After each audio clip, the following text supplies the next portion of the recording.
Yo soy Alejandro Giraudo, soy biólogo y doctor en ciencias biológicas, investigador del CONICET, profesor de Biología de la Conservación de la licenciatura en Biodiversidad de la Universidad Nacional del Litoral.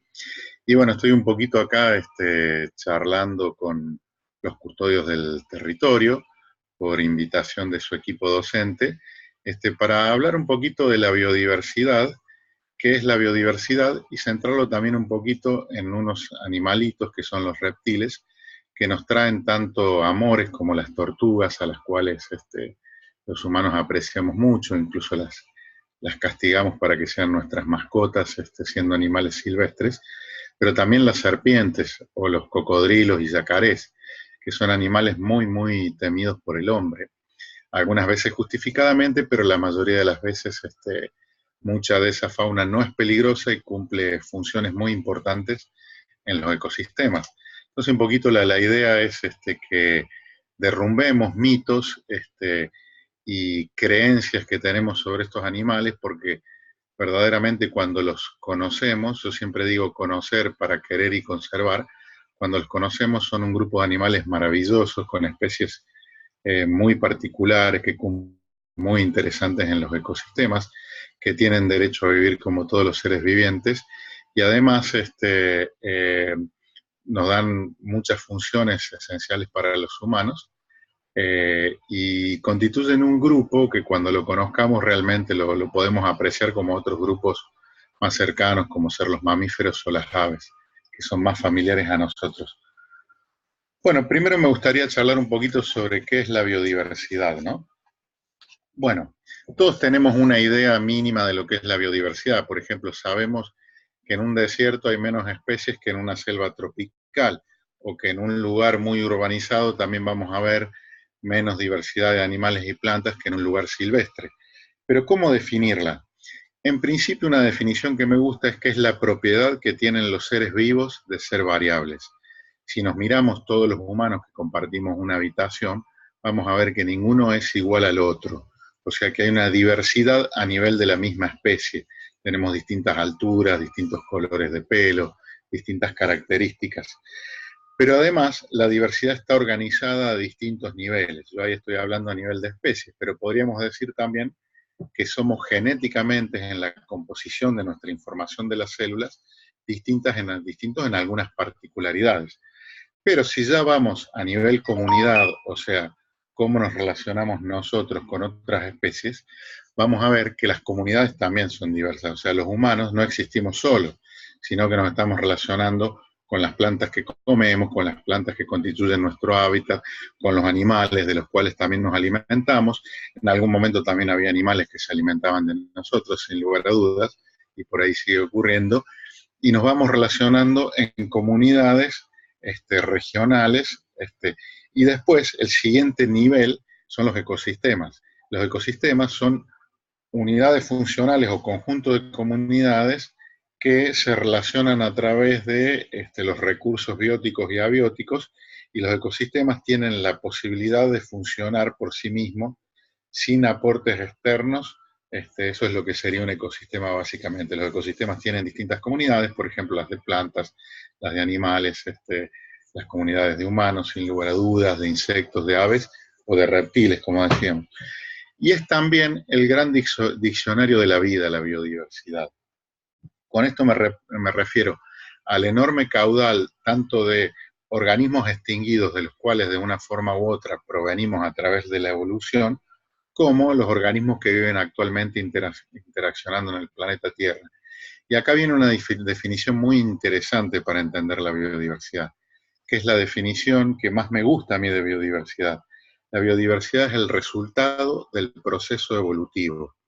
Y ahí estoy hablando de un proceso que genera la biodiversidad. Y cuando digo proceso evolutivo, estoy hablando de la evolución, la teoría más importante de la biología y que sintetiza y explica cómo la biodiversidad se genera. ¿Y a qué me refiero con esto? Nosotros sabemos que hay mecanismos por los cuales los seres vivos son variables. Esos mecanismos, que la mayoría de ellos son genéticos, por ejemplo, las mutaciones, en nuestro gen, que es un conjunto de bases nitrogenadas unidas en nuestros genes, está esa información y está la base. Un gen es aquel pedazo del ADN humano, de una célula, que codifica para una función específica. Bueno, en nuestros genes ocurren mutaciones, o sea, cambios. Esos cambios se dan por varias cosas. Por ejemplo, nuestros genes se copian a sí mismos y existen en cadenas dobles. Cuando se copia nuestro ADN, pueden ocurrir errores en el copiado. También se pueden dar por factores externos, por ejemplo, rayos UV, contaminantes, se pueden dar mutaciones.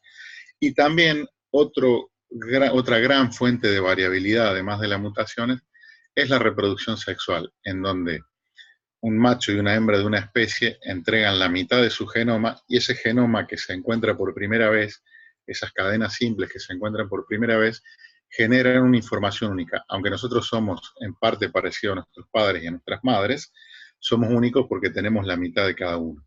Y dentro de la formación de las células sexuales se intercambian pedazos de cromosomas, lo que se llama crossing over, y ese intercambio de pedazos de cromosomas también da mucha variabilidad.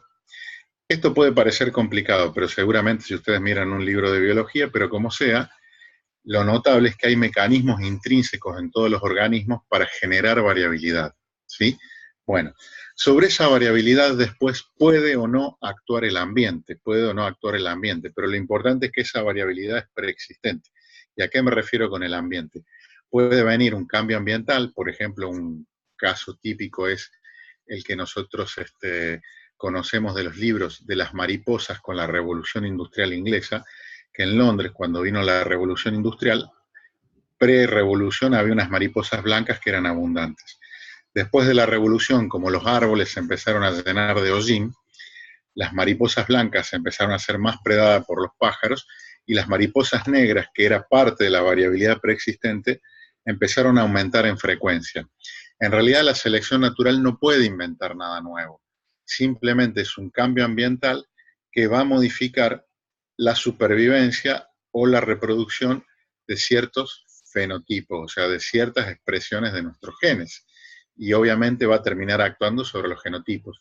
Pero en general la selección natural, más que hacer desaparecer algo, hace cambiar las frecuencias de las cosas. O sea, terminó habiendo más mariposas negras que mariposas blancas. Pero acá hay una cosa importante que las ciencias sociales nos han criticado con razón sobre esto, porque Darwin lo único que expresó fue el concepto de selección natural, y él habló de los organismos más aptos. En realidad, en la síntesis nueva que ha hecho la biología, sabemos que los cambios son preexistentes y que es casi imposible que exista un genotipo más apto porque los cambios ambientales son impredecibles. Entonces, en vez de la evolución apostar a que hay sectores de la población o sectores que son más aptos, en realidad la apuesta mayor que hace la evolución es tener mucha variabilidad, y dentro de esa variabilidad algún genotipo va a poder afrontar las condiciones ambientales que son cambiantes y es imposible saber cuáles son, porque es imposible, por ejemplo, saber que puede explotar un volcán y venir una nube que durante meses tape la comida, o porque es imposible saber que iba a venir una especie como los humanos, que estamos, en definitiva, somos una especie biológica que estamos cambiando muy rápidamente el mundo. Eso no lo podía prever ningún animal. Entonces, más que aptitud, la evolución apuesta a cosas variables. Y también es sabido por los biólogos hoy en día que las especies que tienen poca diversidad genética o las comunidades que tienen poca diversidad de especies, o incluso donde se pierde algún tipo de diversidad, hay más posibilidades de que esa comunidad o esas especies desaparezcan. O sea, la respuesta a por qué la vida es diversa, básicamente la podemos contestar diciendo la vida es diversa porque los cambios ambientales no son predecibles y los sistemas con mayor diversidad, las especies con más diversidad, las comunidades más diversas, con mayor cantidad de relaciones, tienen menos posibilidades de extinguirse, de colapsar y de desaparecer. De hecho, fíjense que desde que apareció la vida, aunque han ocurrido extinciones durante cerca de 3.500 millones de años, la vida ha superado eventos catastróficos como el impacto de un meteorito, grandes erupciones volcánicas y extinciones que llevaron incluso hasta que se extinga el 95% de todas las especies vivientes. Ahora, bueno, ¿por qué conservar la biodiversidad y por qué necesitamos cosas diversas? Y bueno, lo acabo de responder, ¿no? O sea, La diversidad es el motor de la vida y la vida no puede existir con pocas especies o es mucho más difícil que exista con la interacción de pocas especies o con poca variabilidad. Fíjense que nosotros los humanos nos alimentamos básicamente con 6 o 7 especies de cultivo que hemos domesticado y eso hace que nuestro sistema alimentario mundial, incluso como no lo producimos nosotros, sino que dependemos del comercio para obtenerlo mayoritariamente, con excepciones, por supuesto, en las comunidades autosostenibles, nuestra alimentación dependa de muy poquitas especies. Vamos a suponer que esas especies sufren enormemente alguna enfermedad o alguna plaga por el cambio climático o alguna cuestión. Bueno, lo que podría ocurrir es que podría verse colapsadas las comunidades humanas y morir mucha gente de hambre, ¿no? Entonces, en realidad, si nosotros nos alimentáramos de más cantidad de cultivos y más cantidad de cosas y lográramos autosuficiencia, sería mucho menos posible que un cambio ambiental ocurrido en algún sector de la humanidad o en algún cultivo o en alguna planta afectara a toda la población humana. Sin embargo, en la medida que nosotros apostamos a mundos menos diversos, aumentamos nuestras probabilidades de tener problemas de supervivencia.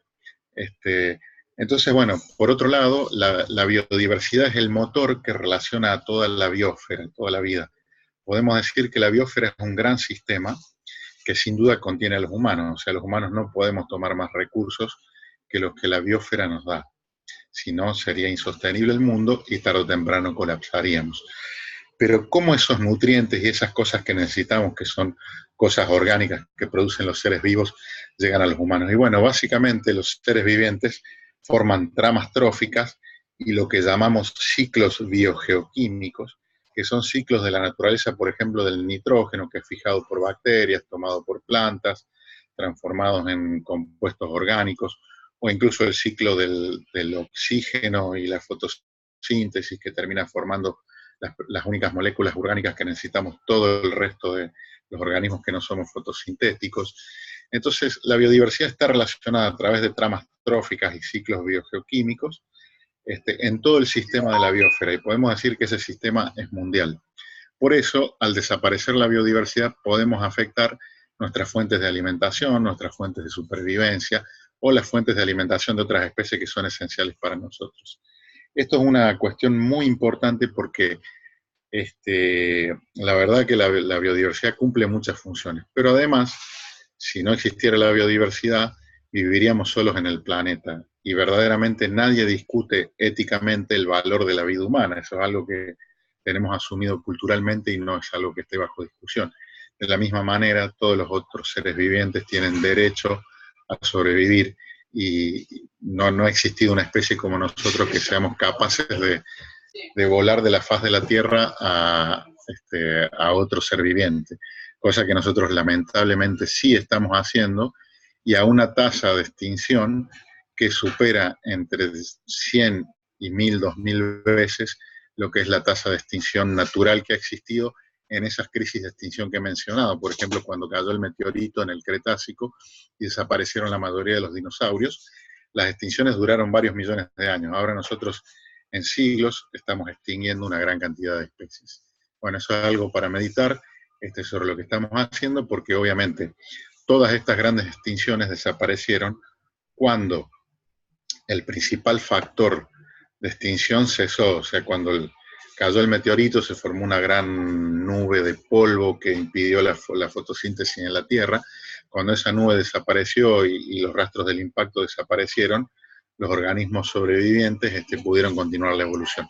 Hoy en día tengamos cuidado porque no fue un volcán ni fue un meteorito, somos nosotros los que estamos provocando la extinción. Entonces en algún momento eso va a volver sobre nuestra propia supervivencia y cuando desaparezca el factor que somos los humanos, la naturaleza a través de la evolución, que es maravillosa y recompone todo, se va a recomponer nuevamente y posiblemente con menos humanos o con pocos humanos, o tal vez sin humanos. Bueno, esa es otra posibilidad. Y creo que es una posibilidad que ninguna persona puede querer. Bueno, una cuestión importante ahora que vimos lo que es la biodiversidad, que además tiene para nosotros un valor económico y un valor sistémico a nivel de que nos provee bienes y servicios. Esos son valores que les damos los humanos desde la ideología o desde el monetarismo. Sin duda que no podríamos vivir sin la diversidad o sin seres vivientes, no más aún los humanos que somos seres esencialmente sociales, ¿no? Una cosa muy importante es cuánto conocemos de la biodiversidad. Y bueno, en realidad ni siquiera la conocemos por completo. Yo en el caso de los reptiles, que me dedico a estudiar su diversidad, y particularmente las serpientes, y quería comentar que cuando yo escribí el artículo que les mandé a ustedes para que lean, había algo más de 8.000 especies de reptiles en el año 2013. Hoy ya hemos pasado las 10.000 especies de reptiles y los reptiles superaron en número de especies a las aves. ¿Por qué ocurrió esto? ¿Se generaron especies nuevas a través de la evolución? No, en el periodo humano eso es imposible. En realidad ocurrió porque no todas las especies estaban descritas. Se han descrito más de 2.000 especies en los últimos 10 años probablemente, de reptiles que estamos descubriendo. Y un caso llamativo en la Argentina son unos lagartos que viven en la zona andino-patagónica de un género que se llama Leolemus, de las cuales en la década de 1980 existían unas 70, 90 especies descritas y hoy en día, 2 décadas después, estamos pasando las 250 especies y se siguen describiendo especies. O sea, era toda una diversidad prácticamente conocida, y de esos lagartos se describieron más del doble o el triple que se conocían en la Argentina, en Chile y en Perú principalmente, que es el lugar donde viven, y Bolivia. Bueno, yo mismo he descrito unas 3 especies de serpientes nuevas para la ciencia, y en zonas tropicales se siguen descubriendo especies, y ahora tenemos incluso una especie que estamos por describir y 2 más por revalidar en una publicación. Pero bueno, pasando un poquito a los reptiles, que sería lo importante de transmitirles en este momento. Ya hemos visto un poquito conceptos esenciales de biodiversidad, pasando un poquito a los reptiles y tomando el machete del capitulito que les di ahí. Simplemente les querría comentar algunas cuestiones que me parecen interesantes. Los reptiles son animales muy particulares. En principio, porque son los primeros vertebrados que conquistaron la Tierra, y eso lo hicieron a través de un huevo que resistía a la desecación, una adaptación que los anfibios no llegaron a tener, y los anfibios en general no pueden desprenderse de los ecosistemas acuáticos. Los reptiles lograron conquistar la Tierra definitivamente, fueron los primeros organismos que lo hicieron, se diversificaron mucho, y bueno, algunas de las características que tienen es que son animales, los reptiles, excluyendo las aves y los mamíferos, porque en realidad las aves y los mamíferos evolucionan de reptiles. De hecho, las aves mayormente evolucionan desde los dinosaurios, con lo cual yo suelo decir que son reptiles y en realidad son reptiles de carnaval, que tienen plumas, cantan, bailan y son más dicharacheros. Los reptiles son un poquito más tristes, pero las aves son sin duda un grupo terminal de los reptiles. Los mamíferos se desprenden tempranamente de un grupo evolutivo distinto, pero las aves están incluidos dentro de los reptiles. Pero bueno, los reptiles no aviarios y no mamíferos son diferentes en que no regulan su propia temperatura. Esto hace que la ecología de los reptiles sea muy particular. En principio, ellos tienen mucho más dependencia de las condiciones ambientales, porque los mamíferos y las aves, a través de regular nuestra temperatura y mantenerla constante, nos podemos mantener activos en condiciones de clima mucho más rigurosos.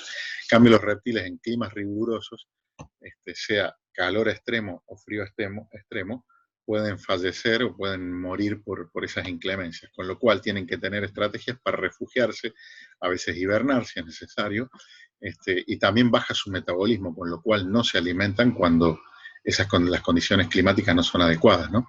Entonces, la ecología y biología de un reptil, la historia natural de un reptil, está mucho más condicionada por estas cuestiones ambientales, insolación, viento, humedad relativa, y ellos responden mucho más a esas variaciones ambientales. Pero tienen una ventaja. Las aves y los mamíferos gastamos mucha de la energía de la cual nos alimentamos en producir calor. De hecho, un mamífero, por ejemplo, no está mucho más allá del 20 o 30% de su eficiencia del alimento que toma, transformarlo en biomasa corporal o en gametas reproductivas o en crías o lo que sea. Tenemos una eficiencia muy baja. Un ave menos aún todavía porque tienen temperaturas un poco más altas y metabolismos más altos que los mamíferos por su vuelo, que les insume mucho consumo de energía, y las aves por ahí llegan 2, 3%, 4%, 5% de lo que se alimentan lo transforman en tejido corporal. Sin embargo, los reptiles en general están por encima del 50%. Por ejemplo, en las serpientes o los cocodrilos llegan al 80% de alimento que ingieren y transforman en tejido. Esto los hace muy particulares. ¿Por qué? Son grandes conservadores de energía en los ecosistemas, entonces son muy importantes ecológicamente, porque la energía, en parte la energía que retienen los ecosistemas es lo que los puede hacer diversos y que los puede hacer complejos y resilientes también, que puedan soportar cambios. Entonces los reptiles tienen algo muy, muy interesante, que es esa capacidad de ahorrar energía, o sea, es mucho más sano ambientalmente alimentarse de un reptil que alimentarse de un ave y un mamífero, porque el ave y el mamífero están gastando mucho más, están tomando mucho más energía de los ecosistemas. No, bueno, eso es algo importante porque además los reptiles pueden pasar largos periodos sin comer. Son tan eficientes en su metabolismo y pueden bajar tanto su metabolismo que en nuestro caso nosotros hemos tenido serpientes que por ciertas razones las teníamos en cautiverio tratando de hacer algunos experimentos y han pasado meses sin comer e incluso hay récords de más de un año sin comer. Después de ese tiempo han comido y no han tenido ningún inconveniente. Imagínense si un mamífero o un ave podrían vivir un año sin comer, es imposible. De hecho, los humanos después de 30, 40 o 50 días tenemos amplias probabilidades de morir, casi como cualquier mamífero. Y las aves mucho más rápido, incluso los picaflores pueden vivir muy poquitos días sin comer. Acá tenemos algo muy importante porque fíjense la capacidad que tienen para sobrevivir. Posiblemente hubo reptiles cuando impactó el meteorito, como comenté hoy, que no murieron de hambre y sí pueden haber muerto de hambre otros organismos que regulaban su temperatura, ¿no? Bueno, eso hace que los reptiles sean muy importantes y además siguen relacionando los ecosistemas acuáticos con terrestres. Por ejemplo, los yacarés, muchas serpientes acuáticas, siguen importando nutrientes hacia los ecosistemas acuáticos y al revés, tomando de los ecosistemas acuáticos y llevándolos a los ecosistemas terrestres. Y fíjense que incluso son especies claves en los ecosistemas, porque como se vio en un momento en la Amazonia, cuando se cazaban grandes cantidades de caimanes y cocodrílidos y habían disminuido sus poblaciones, se vio que todos los ambientes inundables de la Amazonia había bajado mucho la pesca. Y ahí se estableció, un alemán hizo un estudio en donde estableció que en realidad la pesca había bajado porque esos ecosistemas se habían despoblado de caimanes y los caimanes en las épocas que no había inundaciones aportaban nutrientes, nitrógeno, fósforo y otros nutrientes esenciales para que las cadenas tróficas de los ecosistemas acuáticos fueran más abundantes, pudiera crecer el fitoplancton, el zooplancton y tuvieran alimentación los peces. Y eso se comprobó bastante bien, con lo cual, bueno, se vio que una especie clave es aquella especie que tiene una función primordial para el funcionamiento de todo el ecosistema. Ahora, bueno, otra cosa importante de los reptiles es que, bueno, son utilizados los reptiles por las personas como otros animales y plantas, por ejemplo, lamentablemente con algo que se debería evitar, pero ocurre como mascotas las tortugas, a veces serpientes también, como mascotas, a veces lagartos, iguanas. También por sus pieles, hay un comercio de pieles mundial, por suerte bastante regulado, por lo menos, pero eso existe, sigue existiendo.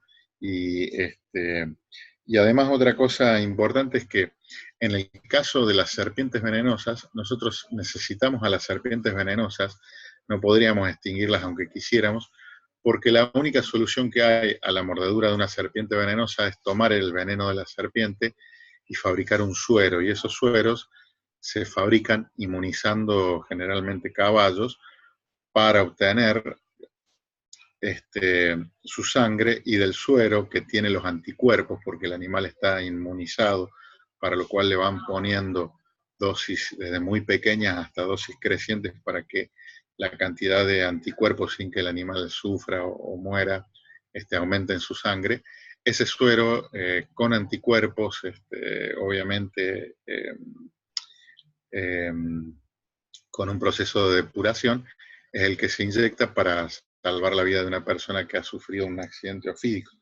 Sin embargo, bueno, si bien las serpientes algunas serpientes pueden ser peligrosas para el hombre, les aviso que pueden ser beneficiosas también, porque por ejemplo, nuestras yararás y cascabeles, sobre todo las yararás que son responsables del 80% de los accidentes ofídicos de la Argentina, que no son muchos, son un poco más de 2.000 al año en toda la Argentina, y la mayoría, por ejemplo, ocurren en las provincias de Misiones y del norte argentino, pero Misiones duplica o triplica casi todas las provincias argentinas por la cantidad y diversidad de serpientes venenosas que tiene.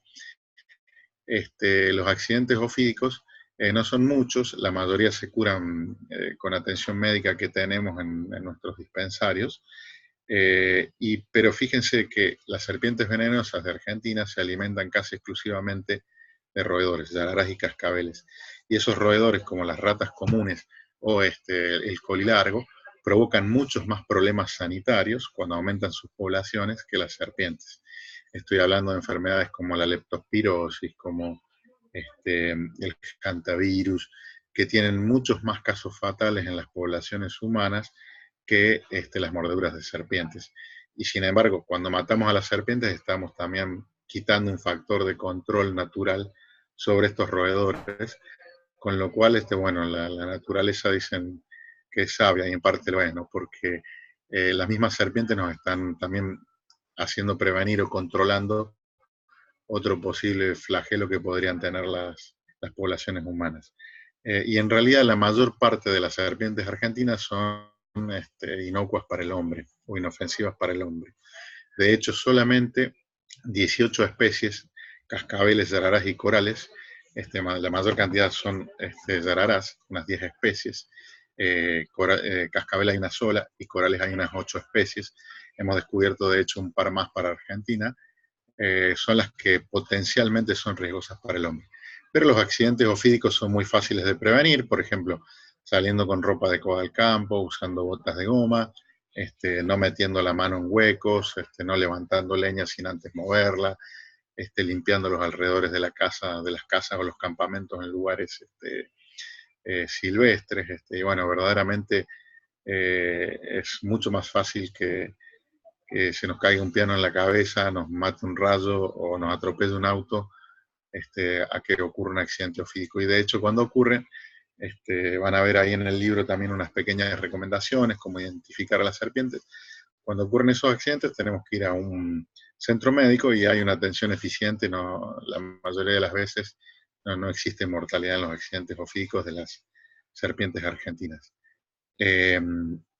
Bueno, otra cosita que me gustaría compartir con ustedes tiene que ver que los reptiles están sufriendo también el impacto de las grandes modificaciones humanas y tenemos varias especies amenazadas. Ni hablar porque en muchos casos las amenazas ocurren por varias causas, pero sin duda que la principal es la enorme destrucción del hábitat que nosotros estamos provocando. También las especies exóticas que liberamos, por ejemplo, las ratas pueden matar serpientes, las ratas comunes, los perros matan muchos reptiles, los gatos también pueden eliminar poblaciones enteras de lagartijas o serpientes, los gatos domésticos me refiero. Y bueno, esas cuestiones están afectando mucho a la fauna. Los atropellamientos en las rutas son muy importantes porque los reptiles, al buscar lugares calientes en épocas frías, van a las rutas a termorregular, son atropellados por los vehículos de miles, de millares, y además los humanos los matamos sistemáticamente, algunos, como cerros yacarés, las serpientes, cada vez que encontramos una, la mayoría de las personas las matan sin necesidad, ¿no? Entonces estos animales están sufriendo muchos problemas de conservación. Y sobre esto me gustaría decirles que, bueno, que la cacería, también la sobreexplotación como mascota, nos gusta a todos tener una tortuga en nuestra casa, una tortuga de tierra. Sin embargo, la tortuga de tierra que más se vende en Argentina es una especie amenazada en este momento. Ha sufrido tanto la deforestación del monte chaqueño masivamente por la soja, como la extracción de millares de ejemplares que van a las casas, lamentablemente no están en buenas condiciones en las casas, están muertos biológicamente porque no pueden reproducirse, se descalcifican porque no son alimentados adecuadamente. Estas tortugas no se alimentan solamente de componentes vegetales, sino que comen otras cosas que le dan calcio. Y además muchas mueren en el proceso de tráfico de fauna, ¿no? Y básicamente no hay criaderos que puedan responder a la cantidad de animales que se compran. Muchos de ellos salen de zonas silvestres, lamentablemente. Y otra cuestión importante también que quería destacar es que, bueno, hay acciones de conservación para tener en cuenta sobre los reptiles. Una cosa importante a nivel de acciones de conservación es entender que todos y cada uno de nosotros, y más aún organizadamente como lo están haciendo ustedes, custodios del territorio, podemos aportar a la conservación. Y que la conservación no es solo un problema biológico. Antes los biólogos creíamos que nosotros éramos los encargados de llevar la conservación adelante. Nos dimos cuenta que eso no es así. ¿Por qué? Porque casi todos los factores decisivos que afectan a las especies silvestres son factores sociales, son factores de las sociedades. Entonces tiene mucho más que decir sobre esto, cuestiones sociales que cuestiones biológicas, o tiene mucho más que ver. Por lo tanto, yo diría que el problema de conservación es un problema sistémico, como la naturaleza. Hay distintos sistemas, y vamos a describir un poquito esos sistemas. Tenemos el sistema ambiental, que es el ambiente que nos rodea en sus factores bióticos y abióticos, o sea, la biodiversidad, el agua, el suelo, etcétera, etcétera. Y ese ambiente es un sistema claramente, al cual nosotros pertenecemos. Sin duda que los hombres pertenecemos al sistema ambiental, porque venimos de la evolución y los humanos nos dispersamos hace miles de años por todo el mundo.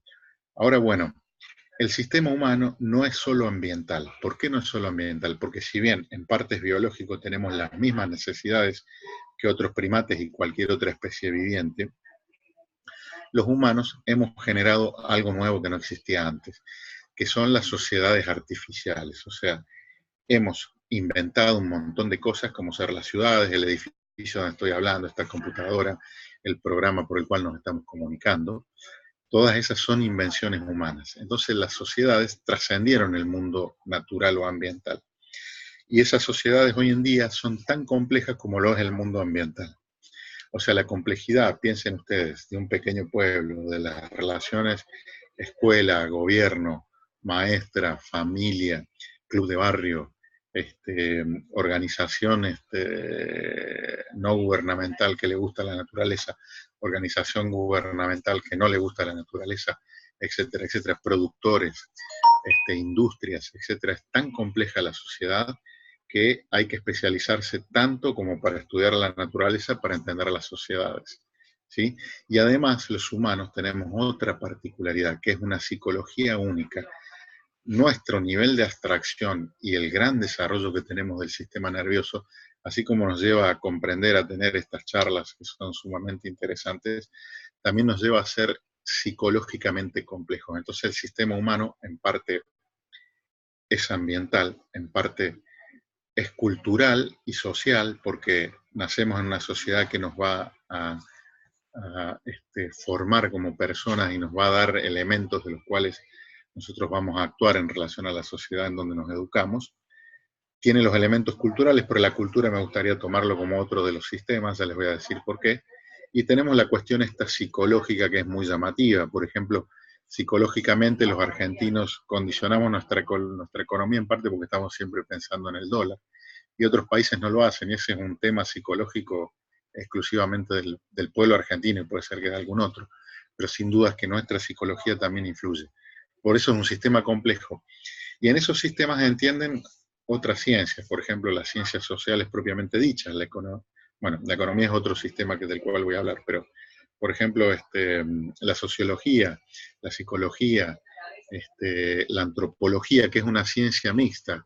Ahí podemos ver que en esa ciencia mixta los hombres somos en parte del entorno natural y en parte tenemos una cultura y una sociedad que nos modela. Así que bueno, otro sistema del cual me gustaría hablar es el sistema económico. ¿Por qué el sistema económico? Porque el sistema económico, que es el trabajo, el intercambio de mercancías y servicios, si bien es un sistema más sencillo de analizar, tiene detrás el sistema humano. Y el sistema económico genera mucho poder, porque el dinero hoy en día, la monetarización, el dinero, es algo muy importante.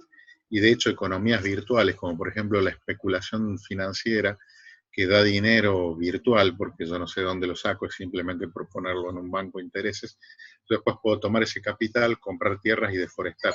Esa economía virtual se puede transformar también en transformaciones ambientales graves, o por ejemplo, si la soja da mucha ganancia, venir capitales a invertir y generar la expansión del cultivo de manera desmedida y afectar a centenares de hectáreas de ambientes naturales.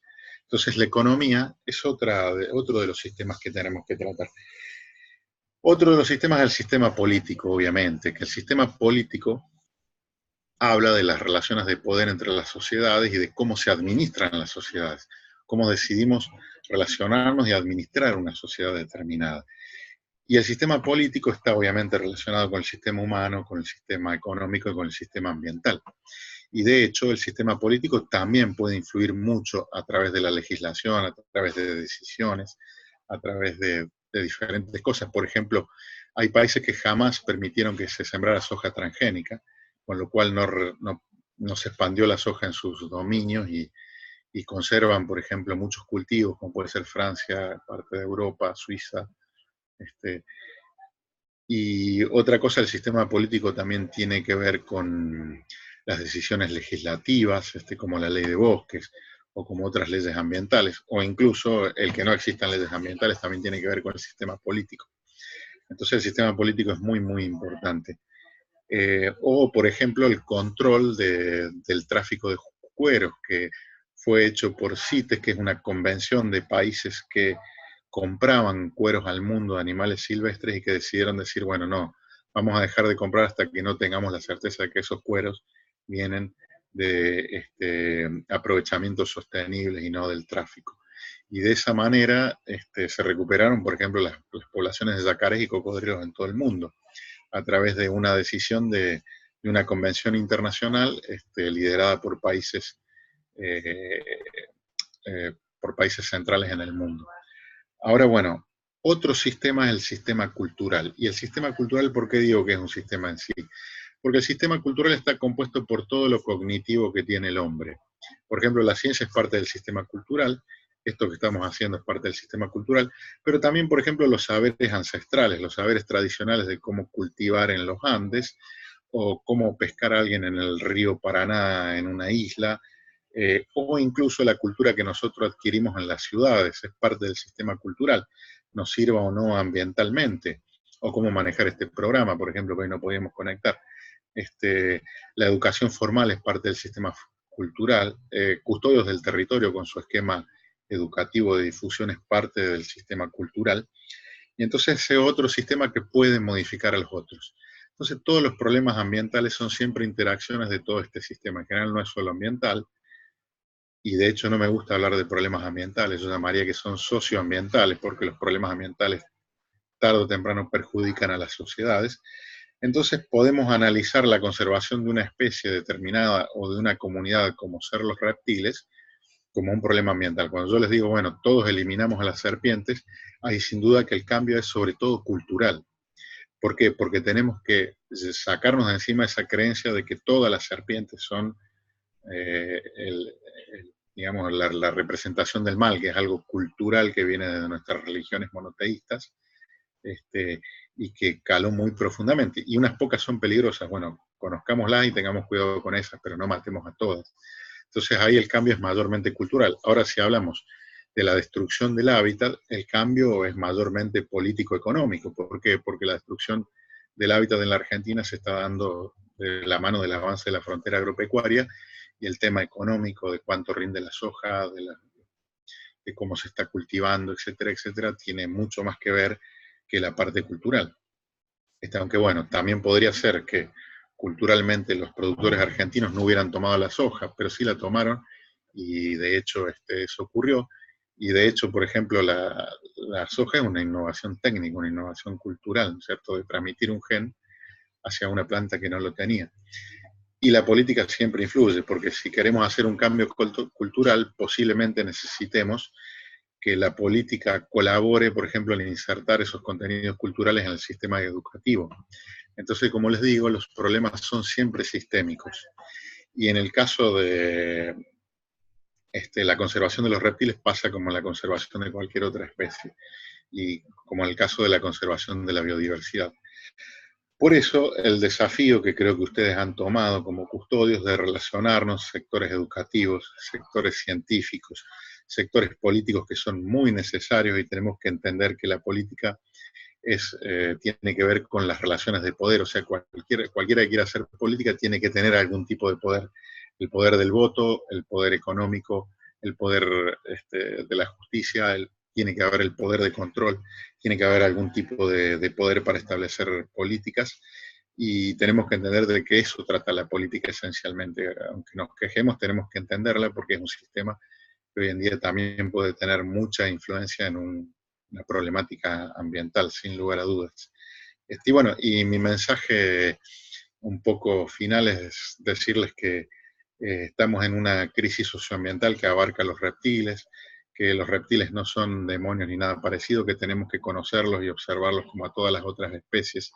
Son un poco más crípticos, menos llamativos y se ven menos, es mucho más difícil estudiarlos, pero interesémonos sobre este grupo.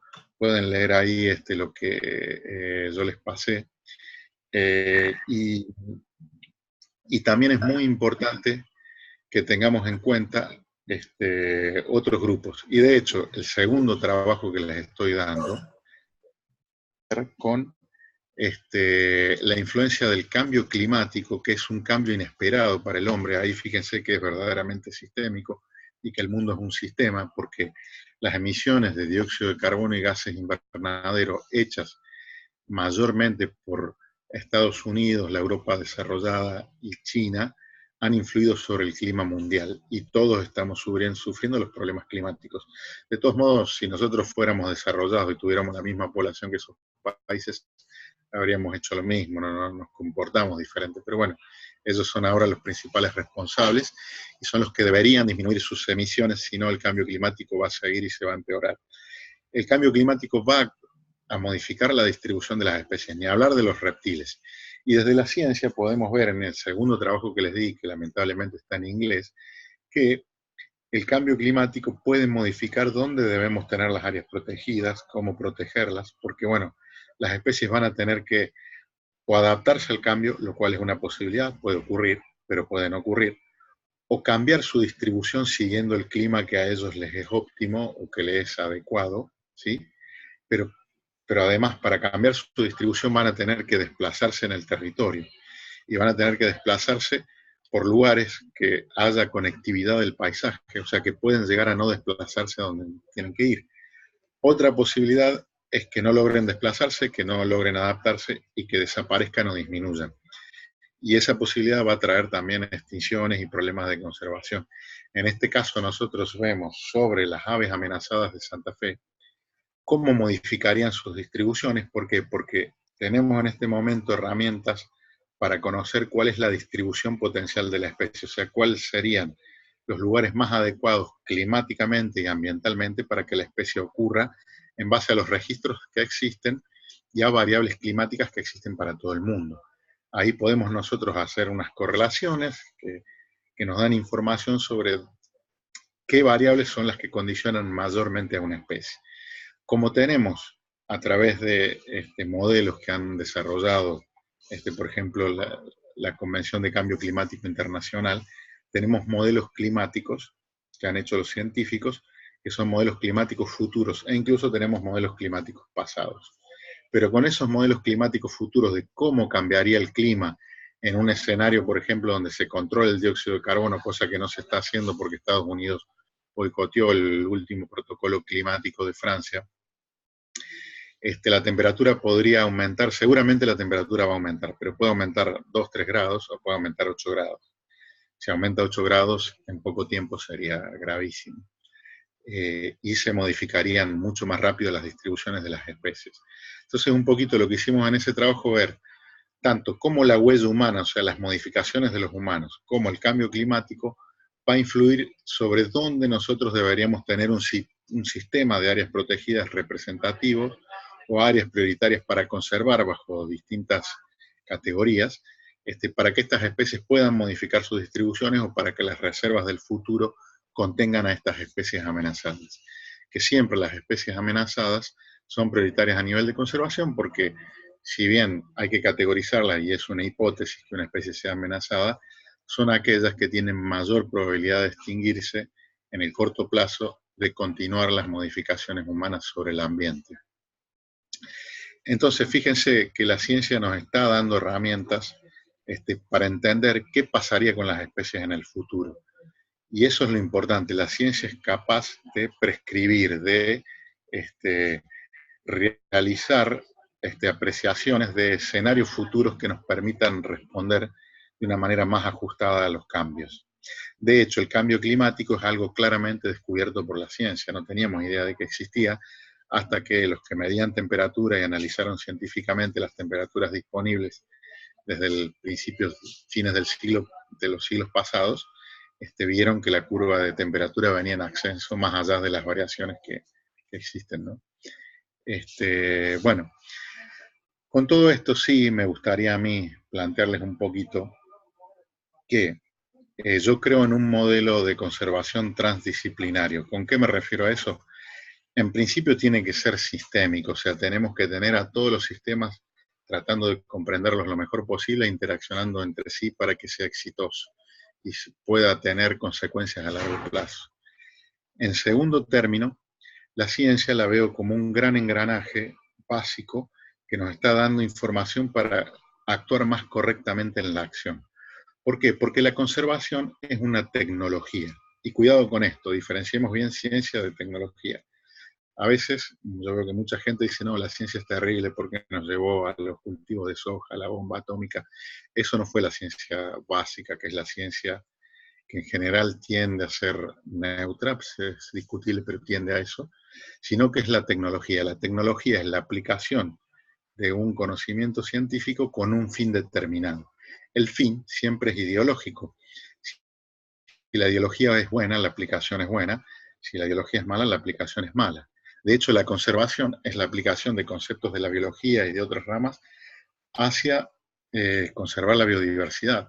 Y uno puede creer que no es mala, pero sí puede ser mala, porque yo puedo decir que hagamos un área protegida en un lugar determinado y, como se hizo en muchas ocasiones, expulsar de ahí, por ejemplo, a los aborígenes que vivían en ese lugar, o crear una marginación de la gente que utilizaba esos ambientes y que lo empiece a utilizar un turismo, por ejemplo, que sea mucho más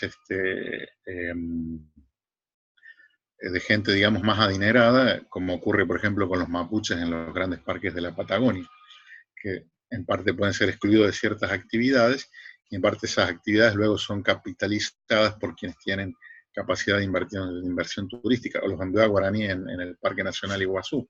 Entonces la conservación no es neutra, por lo cual cuando aplicamos una tecnología tenemos que tener siempre en cuenta la ética. Y esto nos enseñó la filosofía. Pero además, las tecnologías siempre tienen una ideología por medio. Esa ideología tenemos que conocerla, cuestionarla y saber si nos gusta o no nos gusta. No tenemos que evitarla. La ideología siempre va a existir, siempre existe en nosotros, porque si decimos que no tenemos ideología, en realidad estamos apoyando la ideología dominante en nuestra sociedad en el tiempo que vivimos, pero sí tenemos una ideología, ¿sí? O implícitamente la apoyamos, ¿sí? Entonces, un poquito lo que les quería significar con este último trabajo y el mensaje final es que necesitamos cambiar en muy pocas generaciones. Ese cambio podemos darlo, sí, podemos darlo, porque posiblemente los humanos seamos el único animal que, si bien tiene una parte natural, nos autoconstruimos, nos autodiseñamos sobre qué pensamos y qué hacemos. En eso tiene que ver mucho la educación, la sociedad y qué estamos aprendiendo.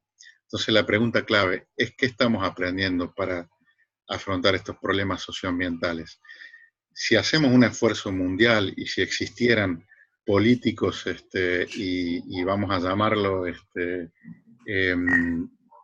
verdaderos estadistas en el mundo, podríamos lograr un cambio muy rápido y en pocas generaciones.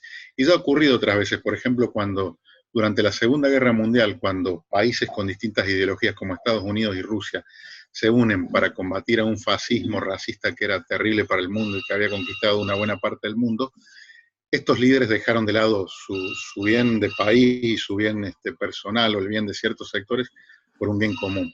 Hoy en día estamos necesitando eso, estamos necesitando primero la participación de todos, sean ciudadanos, sean sectores educativos, sectores científicos, ¿por qué no productores? Por supuesto que necesitamos productores, quienes usan bien o mal la naturaleza, sectores de control, todos los sistemas que yo estuve mencionando, y necesitamos sobre todo tratar de cambiar en pocas generaciones sobre qué visión tenemos de la naturaleza. ¿Se puede lograr eso? Claramente se puede lograr.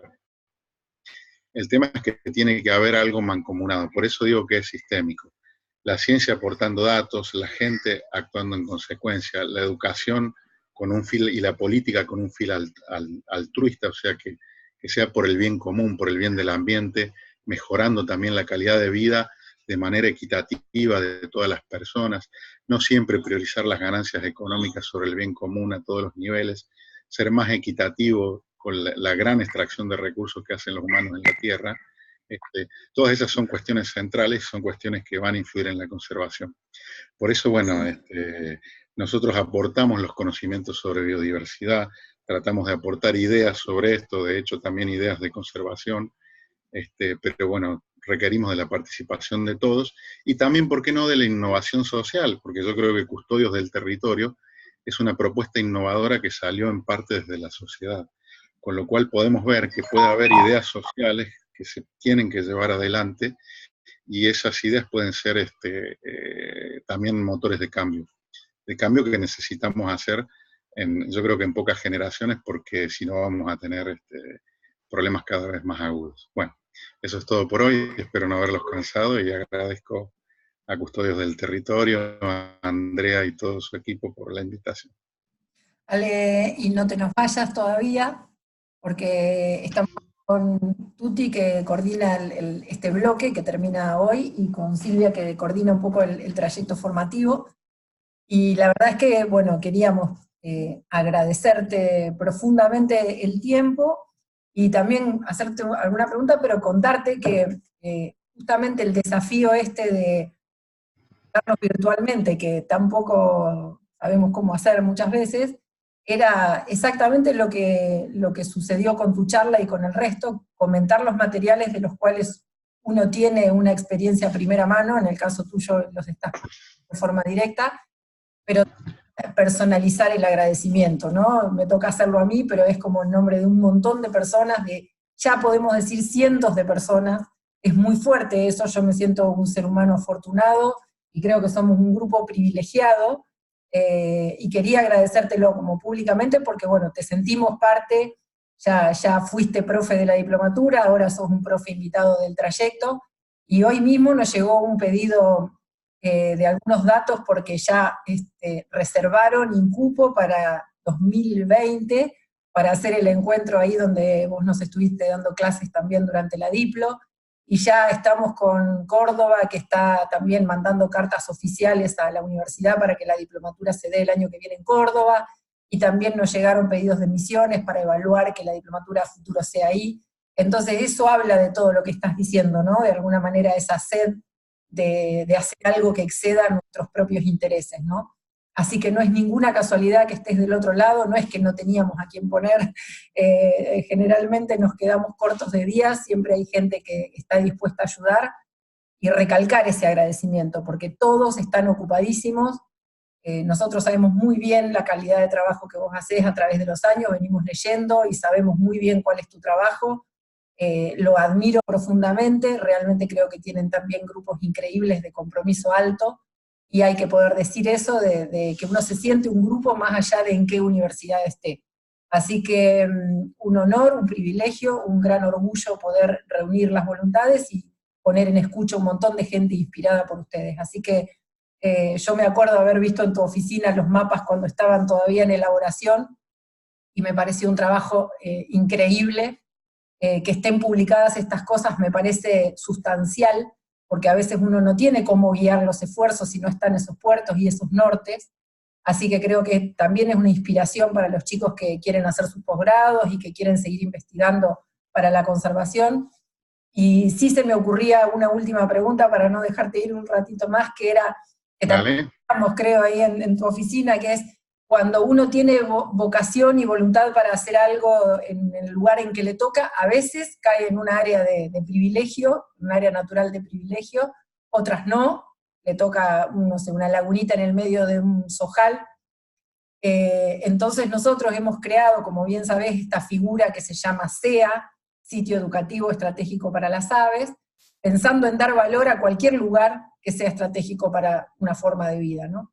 Sin embargo, hay algunas personas que viven en esas zonas que están en tus mapas y que son custodios y que son diplomados. Entonces mi pregunta es, tanto sea a los que tenemos la laguna entre las hojas, como nosotros acá, como aquellos que tienen, no sé, su CEA en el medio de los esteros del Liberá. ¿Cuál sería tu recomendación de acción para que no se caiga el proceso este de sostener comunitariamente a las CEAs? Porque a veces ayudamos a que se declaren, hacemos la cartelería, las escuelitas van 1 o 2 veces por año, pero después cuesta ver cómo aglutinar las actividades de las personas de la comunidad para que esa conservación comunitaria sea tal. Entonces vos que estás bien impregnado en el tema, ¿cuáles serían tus recomendaciones de acción comunitaria para sostener la SEA? Bueno, yo creo que eso, bueno, es algo bien complejo porque evidentemente ustedes tienen en esos lugares, no importa la diversidad que tengan, porque yo crecí en una ciudad del sur de Córdoba y miraba viboritas y lagartijas en los bordes de Río Cuarto, digamos, y hacía lo mismo que hago en un lugar lindo, digamos, y con las mismas ganas, y uno se sorprende igual porque hay naturaleza incluso en las ciudades, llamativamente. De hecho, acabamos de publicar un trabajito también sobre aves de la ciudad de Santa Fe y cómo influyen distintos tipos de urbanización, y hay un montón de aves en la misma ciudad, una ciudad de 500.000 habitantes. Yo lo que diría es que siempre ustedes tienen gente que va a ser el motor de esas cosas. Esa gente, yo creo que hay que provocar procesos de autoorganización de esa gente, ¿no? No hay que ser demasiado paternalistas con esa gente en el sentido de querer que ellos hagan un trabajo transferido por nosotros y en constante,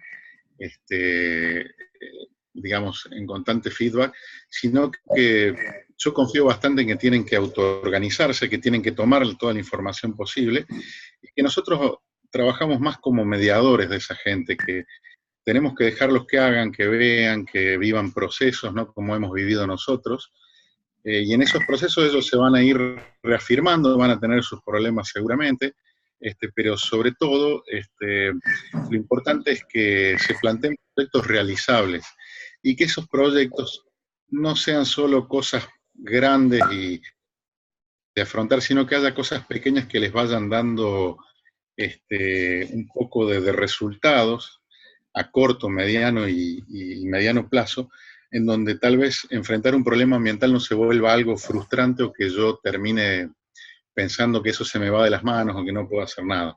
Sí se puede hacer y tienen que hacerse desde proyectos pequeños, como esos pequeños lugares en donde ellos van a ir a hacer actividades y tal vez tengan problemas increciendo, porque todas estas cuestiones no son sencillas, pero tienen que darse un espacio para disfrutar también, o sea, que esto sea un disfrute, que no sea solamente enfrentar problemáticas, sino plantear cosas pequeñas, cosas tal vez educativas, cosas de observación, pequeñas guías, o cuestiones que a ellos los lleven a ir avanzando y a ir ellos mismos puliendo lo suyo. Yo veo, por ejemplo, Iberá, que es un caso que Pellegrini, lo que sin que ninguna ONG del exterior les dijera nada, ellos generaron una reserva y generaron un proceso muy interesante, y ese proceso se fue retroalimentando a sí mismo, y fíjense que ahora me parece que Libera tiene demasiada gente opinando desde afuera, y eso hace que la gente haya tal vez cambiado de objetivos cuando en realidad los objetivos propios de la comunidad fueron muy lejos, y ahora tal vez estaban abandonando esos objetivos por otros, como podrían ser, por ejemplo, reintroducciones y cosas así, que tal vez no eran cosas del lugar y que no necesariamente les van a traer beneficios a nivel de conservación o una construcción propia. Sin embargo, yo creo que las construcciones propias son importantes, siempre obviamente no negando que existe la forma de mejorar, que existe tomar aporte de científicos, tomar aporte de gente que tiene información. No siempre, a mí me gusta intervenir sobre las estrategias locales de conservación, mucho mejores que las que yo pienso, y eso también lo pude ver en el sitio Ramsar Jaucanigas, en donde, por ejemplo, justamente Incupo, la institución que vos mencionás, que la invitamos cuando se creó ese tipo de área protegida que fue muy participativa, ellos verdaderamente tenían procesos que llevaban adelante y cosas que las hacían mejor que lo que pensamos que se tenía que hacer nosotros. Y en esos procesos, digamos, hay un ida y vuelta. De hecho, aprendemos mucho en ida y vuelta de las comunidades locales y de soluciones que tienen ellos. Entonces, bueno, se tienen que dar procesos que a veces podemos estar o no de acuerdo, y esos procesos sobre todo tienen que ser valorados por la misma comunidad y llevados adelante por ellos. Y siempre ahí va a haber personas, organizaciones y gente que va a ser el motor de esas cuestiones. Y tal vez nuestra principal función con esas comunidades es quedarnos sin trabajo, o sea, que no necesiten más que nosotros estemos ahí tratando de que las cosas sigan adelante, sino que se independicen y que sean ellos los que lleven adelante las cosas, ¿no?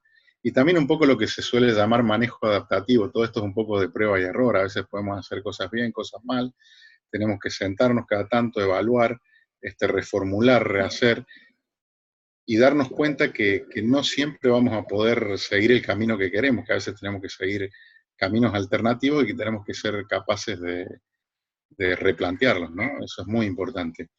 O sea, básicamente es una mezcla de cosas que pueden estar prehechas y que nos pueden servir con cosas que las tenemos que ir aprendiendo sobre el camino. Y sobre todo, que toda esa gente gane un gran amor por lo que nos rodea, porque cualquier persona que se pone a estudiar plantas, flores, reptiles, aves, peces, o lo que sea, va a acceder a un mundo maravilloso, inacabable, que va a ser la fuente de inspiración para todo lo que haga después. O sea, yo, bueno, suelo decir, hay que conocer, hay que uno después termina queriendo y después termina queriendo conservarlo y defenderlo, digamos, tampoco creyendo que los que no conocen o que explotan a veces por ignorancia que puede ocurrir un ambiente son malintencionados. A veces podemos lograr aliados entre mucha gente que son pescadores, productores o lo que sea. Y bueno, eso también hay que pensarlo, ¿no? Porque, bueno, somos muchos en este planeta como para querer que todos seamos conservacionistas extremos, ¿no? Eso no va a ocurrir. Y de hecho ni siquiera creo que haya que serlo, porque tenemos que alimentarnos, tener cosas, y eso siempre va a requerir de cierta intervención humana sobre la naturaleza, ¿no? Básicamente eso, no sé si fui claro, pero creo que el que no aclara oscurece, y en este caso... No, la verdad es que fue la gente que nos conoce mucho va a decir que te hacíamos decir las 4C que vimos en el taller y todo eso, pero no, la verdad es que me encanta esa respuesta porque es esa autonomía que uno está tratando hace muchos años de compartir con tanta gente que piensa igual y con otra que piensa distinto y está mejor incluso, pero la idea de fomentar la autovalencia y de generar respeto por la comunidad y por sus saberes y por rumbos, es parte de lo que se usa decir, pero no siempre se hace. Entonces, generar el destete y la independencia, pero seguir cerca a la vuelta de la mano como para poder estar cuando se necesita información o un toque o una manera de compartir, o cuando uno necesita ir a tomar un mate porque está todo tan mal que te parece que realmente necesitas que el otro, no sé, se tome una cerveza y diga, pucha, sí, pero si somos dos ya no duele tanto. Así que verdaderamente gracias por la respuesta, no es ninguna casualidad que seas profe de nuestro equipo, guardate un ratito de Jaucanigas 2020 porque nos vas a tener que llevar de nuevo por ahí. No sé si te treparás de nuevo al árbol, pero estaría bueno que lo intentes. Y estamos súper agradecidos y coincidiendo con lo que decís y con el disfrute también, ¿no? Recién Tuti me pasó un corto con el que vamos a terminar el bloque de Pixar y otro que habíamos elegido de la araña Lucas, que es, bueno, ver la biodiversidad, como decís, asociados a los problemas socioeconómicos, pero también al disfrute, incluso a la ternura o a un dibujito o a aquellas cosas que se perdieron en el camino de los problemas, ¿no? Así que, bueno, más que agradecidos y no te vamos a dejar tan tranquilo. Bueno, gracias a ustedes. Sí, muchas gracias, Alejandro. La verdad que es súper valiosa la charla. Hablar de estrategias de conservación y de áreas prioritarias de conservación, siempre estamos sobre lo mismo y las áreas protegidas, pero justamente destacar el rol de cada persona, que no siempre tiene que ser el biólogo, el naturalista, sino todos desde nuestro lugar y en red, mientras nos podamos seguir en contacto y seguir participando todos juntos, es súper importante. Así que muchas gracias por toda la charla. Bueno, No sé si te acordarás de mí, pero yo ya es la tercera vez que te escucho, y la verdad que es un gusto. Estuve en Narrado en el 2014, fue una charla, ahí fue la primera vez que te pude conocer, y en lo que fue la diplomatura el año pasado, no, en el 2017, y también todas las salidas a la isla, espectacular. buenísimo, bárbaro. Interesante siempre. Todo. No te veo bien la cara, pero seguro que me acuerdo. No te veo bien porque estás media para atrás, media oscurita. Pero bueno, muchas gracias por compartir todo, tus experiencias, todos tus conocimientos, y bueno, gracias también por ser parte del equipo. Bueno, ¿ya terminamos? ¿Cortamos? O? Sí, ahí cortamos. Bueno, chao.